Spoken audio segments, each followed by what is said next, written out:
Le canon. Le commandant regarda dans l'oculaire du télescope et mit l'instrument au point d'un geste vif. C'était bien une fission nucléaire que nous avons vue, finit-il par dire. Il soupira et repoussa l'oculaire. Ceux qui veulent regarder le peuvent, mais ce n'est pas un spectacle très réjouissant. Voyons cela, dit Tense, l'archéologue. Il se pencha, l'œil plissé. Bon Dieu! Il bondit en arrière et heurta Dorle, le navigateur en chef. Alors, pourquoi avoir fait tout ce chemin? Demanda ce dernier en regardant les autres à tour de rôle. Il n'est même pas utile d'atterrir. Autant repartir tout de suite. Il a peut-être raison, murmura le biologiste. Mais j'aimerais me rendre compte par moi-même, si possible. Il écarta Tense et regarda à son tour. Une vaste étendue uniforme et grise, à perte de vue. Il crut d'abord voir de l'eau, mais comprit au bout d'un moment que c'était de la lave vitrifiée creusée de cratères, dont seuls des entassements rocailleux saillants çà et là venaient rompre la monotonie. Rien ne bougeait nulle part. Tout n'était que silence et mort. « Je vois », dit-il en s'éloignant de l'oculaire. « Eh bien, ce n'est pas ici que je trouverai des légumes. » Il voulut sourire, mais ses lèvres s'y refusèrent. Il alla se poster à l'écart et laissa son regard se perdre dans le vide. « Je me demande ce que donnera l'échantillon atmosphérique, » dit Tense. « Je vois ça d'ici, » fit le commandant. « L'air est en grande partie toxique, mais nous y attendions, non? Je ne vois pas ce qu'il y a de surprenant là-dedans. Une fission visible de notre propre système ne peut être qu'une véritable catastrophe. » Plein de dignité, le visage inexpressif, il s'éloigna à grands pas dans la coursive. Les autres le regardèrent entrer dans la salle de contrôle. Une fois qu'il eut refermé la porte, une jeune femme se tourna vers lui. « Alors, que voit-on au télescope? De bonnes ou de mauvaises nouvelles? » « Mauvaises. Impossible que la vie se soit maintenue avec une atmosphère aussi toxique. Autant d'eau évaporée et un sol à ce point vitrifié. Et s'il s'était enterré? Le commandant découvrit le hublot, révélant au-dessous d'eux la surface de la planète. Muets, bouleversés, tous deux observèrent le paysage. Sur des kilomètres et des kilomètres, ce n'était que ruines sans fin, lave noircie éventrée et balafrée, avec de temps en temps un amas de rocs. Soudain, Nasha bondit. « Regardez, là sur l'horizon, vous voyez ?» Ils écarquillèrent les yeux. Ce qui s'élevait là-bas n'était ni un rocher, ni une formation due au hasard, mais un rond, un cercle de points, de petites boules blanches posées sur l'épiderme mort de la planète. Une ville, des constructions. « Virez de bord, s'il vous plaît, » dit Nasha d'une voix surexcitée. Elle repoussa en arrière sa noire chevelure. « Allons voir ce que c'est. » Le vaisseau changea de cap. Comme il parvenait à la verticale des points blancs, le commandant lui fit perdre de l'altitude et descendit aussi bas que possible. « Des piliers, » commenta-t-il. « Des colonnes de pierre, à moins qu'il ne s'agisse d'un matériau artificiel moulé. Les vestiges d'une ville. »« Mon Dieu, » murmura Nasha. « C'est terrible. » Elle regarda les ruines disparaître derrière eux, disposées en arcs de cercle. Les rectangles érodés et lézardés surgissaient de la lave comme autant de dents cassées. « Tout est mort, » dit enfin le commandant. « Je crois qu'on va repartir tout de suite. C'est ce que veut l'équipage dans sa majorité, je le sais. Appelez la station réceptrice gouvernementale. Décrivez-leur ce que nous avons trouvé et dites-leur que nous... » Il chancela. Un premier missile nucléaire venait de frapper le vaisseau, qui pivota sous le choc. Le commandant fut projeté au sol en heurtant au passage le pupitre de commande, dans une pluie de papier et d'instruments de navigation. Il se relevait à peine lorsque le deuxième missile frappa. Le plafond s'ouvrit. Poutrelles et entretoises se tordirent et se plièrent. Le vaisseau frémit, tomba comme une pierre puis se redressa. Les contrôles automatiques prenaient le relais. Le commandant gisait sur le plancher près du panneau de contrôle fracassé. Dans un coin, Nasha s'efforçait de s'extirper des décombres. À l'extérieur de la salle, les hommes réparaient déjà les brèches béantes de la coque par lesquelles l'air si précieux s'échappait pour aller se dissiper dans le vide. « À l'aide !» criait Dorle. « Par ici, il y a le feu au circuit électrique. » Deux hommes arrivèrent au pas de course. Impuissant, Tens contemplait la scène derrière ses lunettes brisées, tordues. « Ainsi, il y a malgré tout de la vie sur cette planète, » dit-il à moitié pour lui-même. « Mais comment est-ce pousse ? Donne-nous un coup de main, » jeta Fomar en le dépassant à la hâte. « Il faut poser le vaisseau. » La nuit était tombée. De rares étoiles scintillaient par intermittence derrière le rideau de poussière que le vent charriait sur toute la surface de la planète. Dorle jeta un coup d'œil dehors et fronça les sourcils. « Joli coin, on se retrouvait bloqué, » commenta-t-il en recommençant à marteler la coque toute cabossée du vaisseau. Il portait une combinaison pressurisée. Beaucoup de petites brèches subsistaient par lesquelles des particules radioactives issues de l'atmosphère extérieure avaient déjà pénétré dans le vaisseau. Assis aux commandes, pâle et solennel, Nasha et Fomar étudiaient le descriptif des échantillons prélevés. « Peu d'hydrate de carbone, » disait Fomar. « Nous pouvons toujours décomposer les matières grasses en réserve si nécessaire, mais je me demande s'il y a quoi que ce soit pour nous dehors. » Nasha alla au hublot. Quel paysage inhospitalier. Petite, mince, le visage assombri par la fatigue, elle se mit à faire les 100 pas. D'après toi, que trouverait une équipe d'exploration ? Fomar haussa les épaules. Pas grand-chose. Peut-être quelques graines germées dans une crevasse par-ci, par-là. Mais rien d'utilisable. Tout ce qui a pu s'adapter à cet environnement est sans doute toxique, voire mortel. Nasha s'immobilisa et se frotta la joue, laquelle portait une profonde estafilade encore rouge et enflée. Et comment expliques-tu ce qui s'est passé ? Selon ton hypothèse, les habitants sont morts grillés comme des steaks. Mais alors, qui nous a tiré dessus ? Quelqu'un nous a pourtant détectés. Quelqu'un a pris une décision. Pointer un canon. Et estimer la distance, dit faiblement le commandant de bord allongé sur le lit de camp dressé dans un angle. C'est bien ce qui m'inquiète. Le premier missile nous a mis hors de combat. Le deuxième nous a presque annihilés. C'était bien visé. Très bien visé. Nous ne sommes pas une cible si facile. Exact, approuva Fomar. Eh bien, peut-être connaîtrons-nous la solution de l'énigme avant notre départ. Quelle étrange situation. La raison veut que la vie ne puisse exister tant la planète est calcinée et le peu d'atmosphère qui lui reste polluée. Si le canon qui a tiré a survécu, dit Nasha, pourquoi pas les gens ? Ce n'est pas la même chose. Le métal n'a pas besoin d'air pour respirer, lui. Il ne contracte pas la leucémie au contact des particules radioactives. Il n'a besoin ni de nourriture, ni d'eau. Silence. C'est en effet paradoxal, résuma Nasha. Quoi qu'il en soit, j'estime que l'on devrait envoyer une équipe en exploration dès demain matin. D'ici là, tâchons de remettre le vaisseau en état pour pouvoir repartir. On ne pourra pas décoller avant plusieurs jours, l'informa Fomar. On devrait au contraire mettre chaque personne au travail. On ne peut pas se permettre de lancer une telle expédition. Nasha eut un petit sourire. Tu seras affecté au premier détachement. Qui sait, tu découvriras peut-être.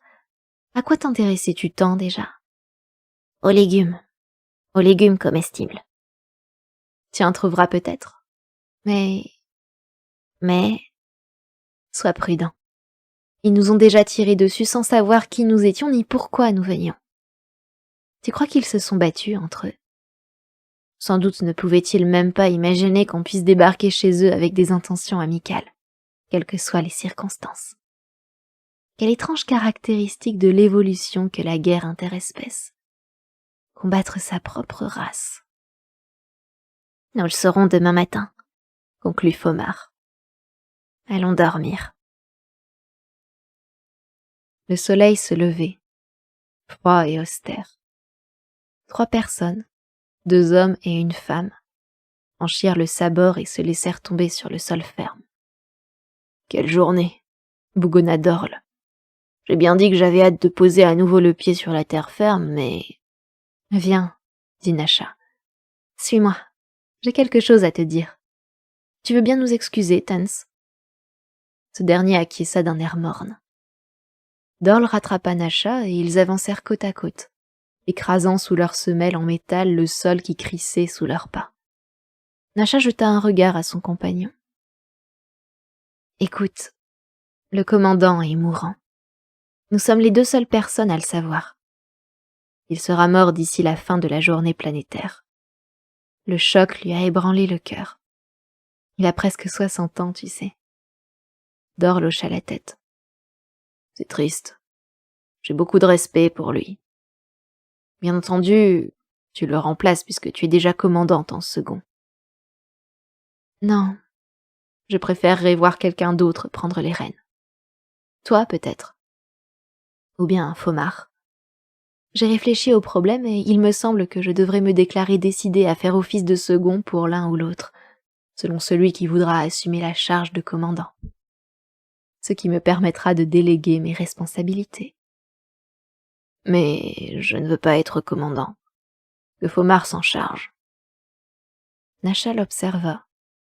Grand, blond, il marchait à grands pas à ses côtés dans sa combinaison pressurisée. Tu me parais davantage faire l'affaire, dit-elle. On pourrait essayer au moins quelque temps. Mais fais comme tu l'entends. Regarde, nous approchons de quelque chose. Ils s'immobilisèrent et se laissèrent rattraper par Tens. Devant eux se profilait une sorte de bâtiment en ruine. Dorle parcourut les alentours d'un regard pensif. Vous voyez, l'endroit forme une cuvette naturelle, une immense vallée.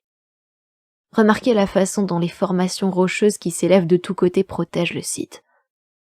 Peut-être le souffle a-t-il été en partie dévié. Ils errèrent parmi les ruines, ramassant pierres et débris. Ce devait être une ferme, avança Tens en examinant un bout de bois. Ceci faisait partie d'un moulin à vent. Ah bon? Nasha saisit l'objet et le retourna dans sa main. Intéressant. Mais il faut continuer. Nous n'avons guère de temps. Regardez, fit soudain Dorle. Là-bas, au loin. Vous voyez? Il pointa le doigt. Nasha retint son souffle. Les pierres blanches. Quoi? Elle leva les yeux sur Dorle. Les pierres blanches. Les grandes dents cassées que nous avons vues depuis le poste de commande, le commandant et moi. Elle lui effleura doucement le bras. C'est de là qu'on a tiré. Je ne pensais pas que nous avions atterri si près. Qu'est-ce que c'est? Demanda Tens en montant les rejoindre. Je suis presque aveugle sans mes lunettes. Qu'est-ce que vous voyez? La ville d'où on a tiré. Ah bon? Tous 3 demeurèrent quelques instants immobiles. Eh bien, allons-y, proposa Tens. Comment savoir ce qu'on va trouver là-bas? Dorle le dévisagea en fronçant les sourcils. Attends un peu. On ne sait pas du tout où on met les pieds. Ils doivent patrouiller. D'ailleurs, ils nous ont sans doute déjà repérés. Ainsi que le vaisseau lui-même, répliqua Tens. Alors qu'il est, sans doute savent-ils où le trouver pour le faire sauter. Alors quelle importance qu'on s'en approche ou pas? Il a raison, dit Nasha. S'ils veulent vraiment notre peau, nous n'avons pas l'ombre d'une chance de toute façon. Nous ne disposons pas du moindre armement, tu le sais bien.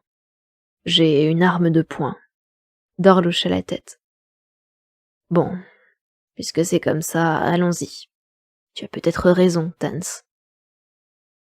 Mais restons groupés, jeta celui-ci d'une voix nerveuse. Nasha, tu vas trop vite. La jeune femme regarda en arrière et rit. Si on veut y arriver avant la nuit, il faut se dépêcher. Ils atteignirent les faubourgs de la ville au milieu de l'après-midi. Le soleil jaune et froid était haut dans le ciel incolore. Dorl s'arrêta au sommet d'une crête surplombant la cité. Bon, la voilà. Enfin, ce qu'il en reste. Et il n'en restait pas grand-chose.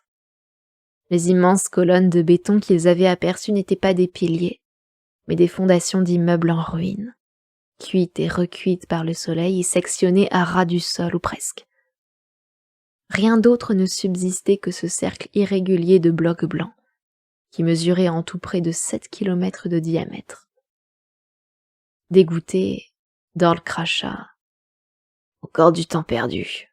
C'est le squelette d'une ville morte, voilà tout. C'est pourtant d'ici qu'on a tiré, murmura Tans. Ne l'oublie pas. De plus, le tireur avait un œil sûr et une sacrée expérience, ajouta Nasha. Allons-y. Ils s'engagèrent entre les immeubles en ruine. Nul ne disait mot. Ils marchaient en silence, attentifs à l'écho de leurs pas. Macabre, marmotta Dorl. J'ai déjà vu des villes en ruine, mais mortes de vieillesse ou de fatigue. Celle-ci a été tuée, calcinée. Cette cité n'est pas morte toute seule. On l'a assassinée. Je me demande comment elle s'appelait, dit Nasha avant de se détourner pour gravir les vestiges d'un escalier partant d'un ensemble de fondations. Vous croyez qu'il y a quelque part un panneau indicateur? Une plaque quelconque? Elle parcourut les ruines d'un regard scrutateur. Il n'y a rien là-dedans, lança Dorl d'une voix impatiente. Viens. Attends un peu. Nasha se baissa pour effleurer un bloc de béton. Celui-ci porte une inscription. Laquelle? Tante se hâta de rejoindre la jeune femme, s'accroupit dans la poussière et passa ses doigts gantés sur le bloc de pierre. Ce sont bien des lettres. Il prit un stylet dans la poche de sa combinaison et recopia l'inscription sur un bout de papier. Dorl le lut par-dessus son épaule. Résidence Franklin. Voilà, dit Nasha d'une voix douce et basse. C'était son nom. Tans remit le papier dans sa poche et ils poursuivirent leur exploration. Après un temps, Dorl prit la parole. Tu sais, Nasha, je crois qu'on nous surveille. Mais ne regarde pas autour de toi. Elle se raidit. Ah? Et pourquoi dis-tu ça? Tu as vu quelque chose? Non, mais je le sens, pas toi. Nasha eut son petit sourire. Non, mais j'ai peut-être plus l'habitude qu'on me regarde. Elle tourna un peu la tête. Oh. Dorl porta la main à son arme. Quoi? Qu'as-tu vu? Tans s'était figé sur place, bouche bée. Le canon, dit Nasha. C'est le canon. Vous avez vu sa taille? Dorl dégaina lentement. C'est bien lui. Il était gigantesque, immense et dépouillé. Il pointait vers le ciel sa masse d'acier et de verre plantée sur un énorme bloc de béton. Sous leurs yeux, il pivota sur sa base en émettant un ronronnement souterrain. Tout en haut d'un mât, une fine antenne constituée d'un ensemble de tiges tournées au gré du vent. Il est à l'écoute, souffla Nasha. Il nous épie. Le canon pivota de nouveau, cette fois-ci dans le sens des aiguilles d'une montre. Il était monté de manière à pouvoir décrire un cercle complet. Le fût s'abaissa légèrement, puis reprit sa position initiale. Mais qui l'actionne? Demanda Tans. Dorl eut un rire. Mais personne ne l'actionne. Ils le dévisagèrent. Que veux-tu dire? Il tire tout seul. Ils n'en crurent pas leurs oreilles. Nasha se rapprocha et leva vers lui son front barré d'un pli soucieux. Je ne comprends pas. Que veux-tu dire par là? Regardez, je vais vous montrer. Ne bougez pas. Dorle ramassa une pierre, hésita un instant, puis la jeta en l'air le plus haut possible. Elle passa devant le canon. Aussitôt le fût gigantesque se déplaça, les tiges se contractèrent. La pierre retomba. Le canon s'immobilisa, puis reprit sa lente rotation. Vous voyez, conclut Dorle. Il a repéré la pierre dès que je l'ai jetée en l'air. Rien de ce qui bouge au-dessus de la surface du sol n'échappe à sa vigilance. Il nous a sans doute détectés dès que nous avons pénétré dans le champ gravitationnel de la planète. Il devait nous tenir depuis longtemps dans sa ligne de mire. Nous sommes fichus. Il sait très bien où se trouve le vaisseau.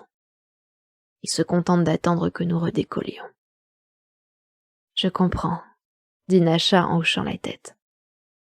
Il a repéré la pierre, mais pas nous, parce que nous évoluons au niveau du sol et non au-dessus. Il n'est conçu que pour viser les objets volants. Le vaisseau est en sécurité jusqu'au décollage, mais après, ce sera la fin. Mais à quoi sert-il? Plaça Tans. Il n'y a plus aucun survivant ici. Tout le monde est mort. C'est une machine, répondit Dorle. Une machine conçue pour une tâche spécifique, qu'elle continue à accomplir. Comment elle a résisté au souffle des explosions, ça, je l'ignore. Mais elle s'obstine à guetter l'ennemi, qui a dû débarquer par la voie des airs à bord d'espèces de projectiles. L'ennemi, dit Nasha. Leur propre race. Difficile de croire qu'ils se soient vraiment bombardés entre eux. Quoi qu'il en soit, c'est fini maintenant. Sauf ici même à cause de ce canon toujours en marche. Cette machine à tuer qui continuera de fonctionner jusqu'à ce que l'usure en vienne à bout. À ce moment-là, nous serons morts depuis longtemps, commenta Nasha avec amertume.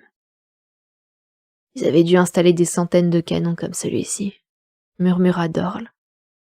Ils devaient faire partie de leur paysage familier au même titre que les autres armes et les uniformes.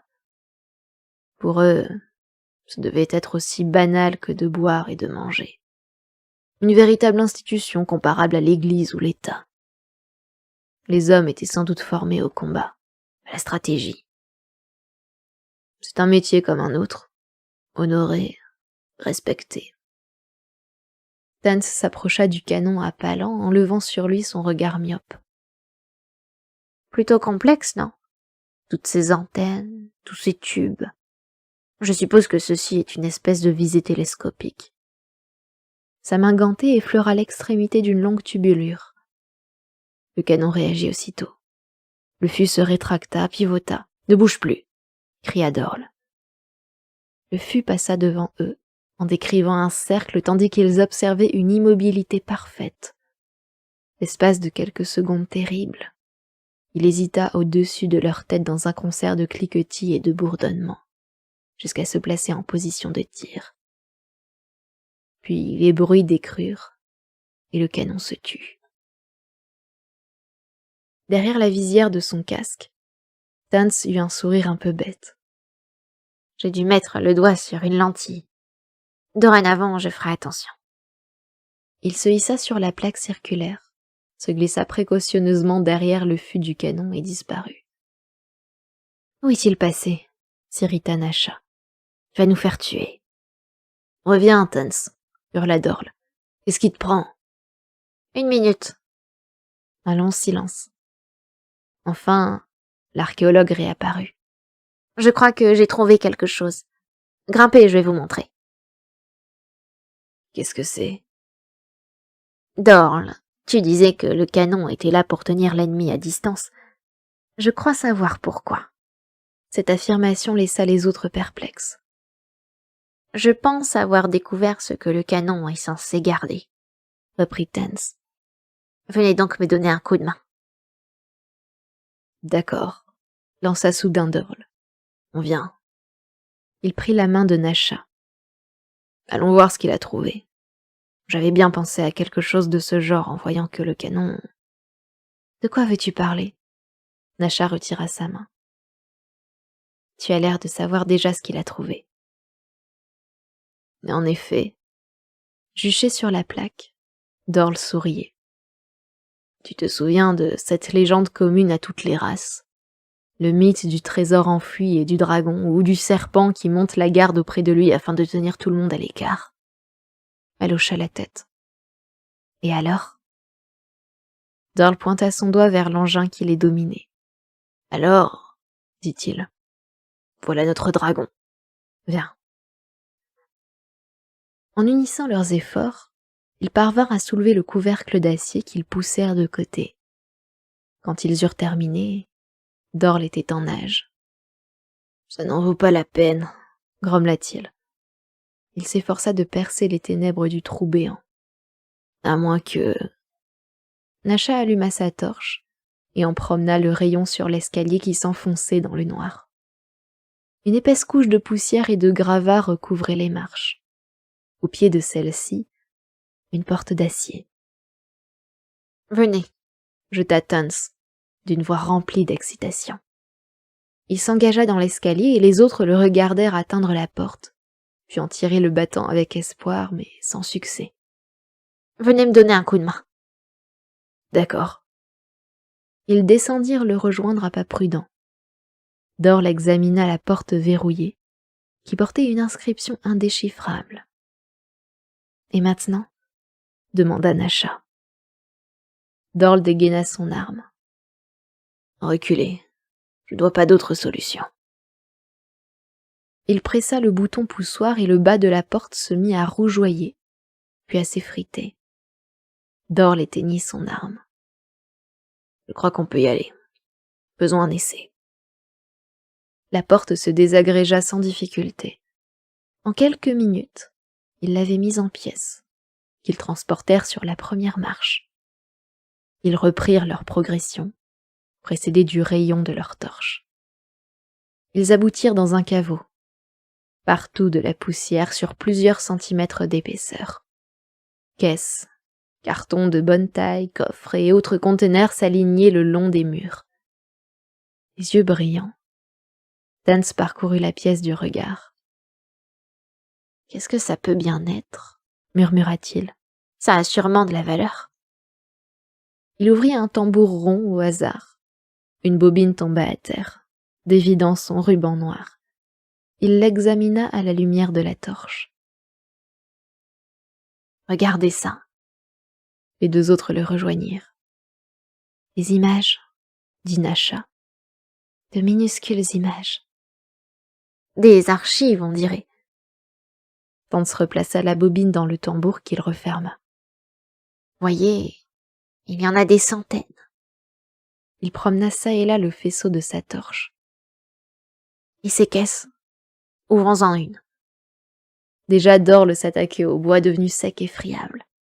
Il parvint à en arracher un pan entier. Un tableau. Le portrait d'un jeune garçon vêtu de bleu, très beau, qui souriait plaisamment en regardant droit devant lui. Il avait presque l'air vivant, sur le point de venir à leur rencontre dans le halo de la torche. C'était l'un d'entre eux, un représentant de cette race détruite, de ce peuple qui avait péri. Ils contemplèrent le portrait durant un long moment. Enfin, Dorl replaça la planche. « Toutes ces caisses, » dit Nasha. « D'autres peintures, sans doute. Et ces tambours, qu'y a-t-il dans les boîtes ?»« Voilà leur trésor, » dit Tans, parlant presque pour lui-même. « Leurs peintures, leurs archives. Sans doute avons-nous là toute leur littérature, leurs récits, leurs mythes, leurs théories sur l'univers. » Ainsi que leur histoire, ajouta Nasha. Nous pourrons retracer leur évolution et découvrir les causes de leur comportement final. Dorl errait dans le caveau. Étrange, murmura-t-il. Jusqu'à la fin, et même après le déclenchement des hostilités, Ils ont toujours su, quelque part au fond d'eux-mêmes, que leur véritable trésor était là, dans leurs livres, leurs tableaux, leurs mythes, même une fois leurs grandes villes, leurs immeubles et leurs usines détruits. Ils ont espéré revenir chercher tout ceci, une fois que tout le reste aurait disparu. Quand nous serons rentrés, nous insisterons pour qu'on envoie ici une mission savante, dit Hans. Tout cela peut être embarqué à bord et ramené chez nous. Nous partirons dans... Il s'interrompit. Mais oui, compléta Dorle d'un ton sec. Nous partirons dans 2 ou 3 jours. Nous allons réparer le vaisseau et décoller. On sera bientôt rentrés. Enfin, si tout va bien. Si on ne se fait pas descendre par ce... Oh, assez, coupa Nasha d'une voix impatiente. Fiche-lui la paix.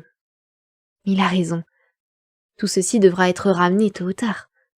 Il va falloir résoudre le problème du canon, on n'a pas le choix. Dorle acquiesça. Alors, quelle solution préconises-tu? Dès qu'on aura quitté le sol, il nous abattra. Il eut une grimace amère. Ils ont trop bien protégé leur trésor. Au lieu d'être préservé, il restera pourrir ici à jamais. Bien fait pour eux. Comment ça? Tu ne comprends donc pas. Ils ne connaissaient pas d'autre vision des choses. S'ils ont fabriqué un canon destiné à abattre tout ce qui se présenterait dans son rayon d'action, c'est qu'ils croyaient dur comme fer que tout leur était hostile, que l'ennemi viendrait leur ravir leurs biens. Ma foi, ils peuvent les garder. Perdue dans ses pensées, Nasha s'étrangla brusquement. Dorle, dit-elle. Mais qu'est-ce qui nous prend? Il n'y a pas le moindre problème. Le canon ne nous menace en rien. Les 2 hommes la dévisagèrent. Ah bon, fit Dorle. Je te signale qu'il nous a déjà tiré dessus 2 fois. Il recommencera dès qu'on décollera. Vous ne saisissez pas? Nasha se mit à rire. Ce pauvre imbécile de canon est complètement inoffensif. Même moi, je pourrais lui régler son compte toute seule. Toi. Les yeux de la femme lançaient des éclairs. Avec un levier, ou bien un marteau, un bâton, retournons nous équiper au vaisseau. Bien sûr, en vol, nous sommes à sa merci. C'est pour cela qu'on l'a conçu. Il peut tirer, abattre tout ce qui vole. Mais c'est tout. Contre une attaque au sol, il est sans défense, n'est-ce pas? Dorle hocha lentement la tête. Le ventre du dragon. D'après la légende, l'armure ne recouvre pas son ventre. Il eut un petit rire. C'est vrai. C'est parfaitement exact. En route alors, dit Nasha. Rentrons au vaisseau. Nous avons du pain sur la planche. Ils arrivèrent au vaisseau le lendemain à l'aube. Le commandant était mort dans la nuit, et l'équipage, conformément à la coutume, avait incinéré son corps. Il l'avait entouré solennellement jusqu'à l'extinction de la dernière braise. Ils reprenaient juste leur poste de travail lorsque la jeune femme et les 2 hommes firent leur apparition, sales, là, mais toujours exaltés. Bientôt une file d'individus s'étira à partir du vaisseau, chacun portant quelque chose. La colonne traversa l'interminable étendue de lave grise et de métal fondu. En arrivant à portée du canon, ils se jetèrent tous dessus en même temps avec leurs pieds de biche et leurs marteaux, tous les objets lourds et solides qu'ils avaient pu trouver. Les viseurs télescopiques volèrent en éclats. Les circuits électriques furent arrachés et mis en pièces, les rouages pulvérisés ou éventrés. En dernier lieu, les ogives elles-mêmes furent emportées et désamorcées. L'arme formidable fut enfin réduite en morceaux. On descendit alors dans le caveau pour inventorier le trésor. Maintenant qu'était mort son gardien à l'armure de métal, il n'y avait plus aucun danger. On étudia les peintures, les films, les caisses de livres, les couronnes de pierres précieuses, les coupes et les statues. Enfin, comme le soleil s'enfonçait dans les brumes grises qui dérivaient à la surface de la planète, ils gravirent à nouveau les marches. Ils restèrent un moment campés autour du canon fracassé, contemplant sa silhouette désormais immobile. Puis ils repartirent au vaisseau. Il leur restait beaucoup à faire, car celui-ci avait été sérieusement touché, et bien des équipements irrémédiablement endommagés. La priorité absolue était de le réparer au plus vite pour pouvoir reprendre les airs. En y travaillant tous ensemble, il ne leur fallut guère que 5 jours pour le remettre en état d'affronter l'espace. Au poste de commande, Nasha regardait la planète décroître derrière eux. Elle croisa les bras et s'assit sur le rebord de la table. « À quoi penses-tu » demanda Dorle. « Moi, à rien. » « Tu es sûr ?» Je me disais qu'à une époque, cette planète avait dû être bien différente, lorsque la vie l'habitait encore. C'est probable, en effet. Dommage qu'aucun de nos vaisseaux ne soit jamais allé aussi loin. Mais nous n'avions aucune raison de soupçonner ici la présence de l'intelligence, avant de voir dans notre ciel la lueur de la fission. Et à ce moment-là, il était déjà trop tard. Pas tout à fait. Après tout, leurs biens, leur musique, leurs livres, leurs images, tout cela survivra. Nous allons les ramener chez nous, les étudier, et ils vont nous faire changer. Après cela, nous ne serons plus jamais les mêmes. Leur sculpture surtout. Tu as vu cette grande créature ailée sans tête ni bras. Brisée, je suppose, mais ses ailes, elles avaient l'air très anciennes. Oui, nous allons changer considérablement. À notre retour, il n'y aura plus de canon pour nous attendre, dit Nasha. Prêt à nous abattre. On pourra atterrir et prendre le trésor, comme tu dis. Elle le gratifia d'un sourire. Tu nous y amèneras, en bon commandant de bord. Commandant, Dorle sourit en retour. Tu as donc arrêté ton choix. Nasha haussa les épaules. Pomar conteste trop souvent mes décisions. Tout compte fait, je crois que c'est toi que je préfère. Eh bien, allons-y alors, conclut Dorle. Rentrons chez nous. Dans un rugissement, le vaisseau s'éleva au-dessus des ruines de la ville, décrivit un arc immense et s'élança au-delà de l'horizon, vers les profondeurs de l'espace. En bas, au cœur de la ville en ruine, une tige antenne endommagée mais toujours en état de marche capta le vrombissement des réacteurs. La base du formidable canon vibra péniblement dans un effort désespéré pour pivoter. Au bout d'un temps, un voyant rouge s'alluma au plus profond du mécanisme ravagé. À 150 kilomètres de là, un autre signal d'alarme s'alluma dans un profond souterrain. Des relais automatiques entrèrent instantanément en action. Des rouages se mirent en branle, des courroies gémirent. À la surface, une plaque de métal fondu coulissa et une voie d'accès apparut. Un instant plus tard, un petit chariot se ruait vers la surface. Il s'orienta vers la ville. Un deuxième véhicule semblable apparut à sa suite, chargé de câbles électriques. Derrière surgit encore un troisième chariot, chargé cette fois de viseurs télescopiques. Puis ce furent d'autres wagons, les uns transportant des contacteurs, d'autres des mécanismes de tir, d'autres encore des outils et des pièces détachées, des vis et des boulons, des broches et des écrous. Le dernier était chargé d'ogives nucléaires. Tous s'alignèrent derrière le véhicule de tête, qui démarra bientôt et, cahotant doucement sur le sol gelé, prit la direction de la ville. De la ville et du canon endommagé. Fin.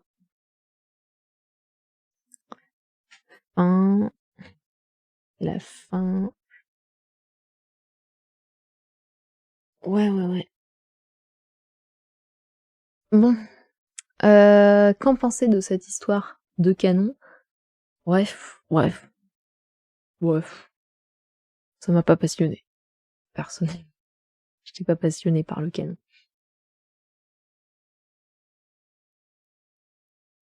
Par contre, Philippe, là, faut qu'il mette moins de personnages dans ses histoires, quoi. Au début, c'est la galère à chaque fois, de comprendre qui est qui. Bon, chaque fois, il a trop de personnages. C'était un peu énervant aussi ça, un petit peu. Voilà, voilà. Donc du coup là, quand ils vont revenir sur la planète, le canon il sera réparé et puis bon, ils vont se faire attaquer quoi.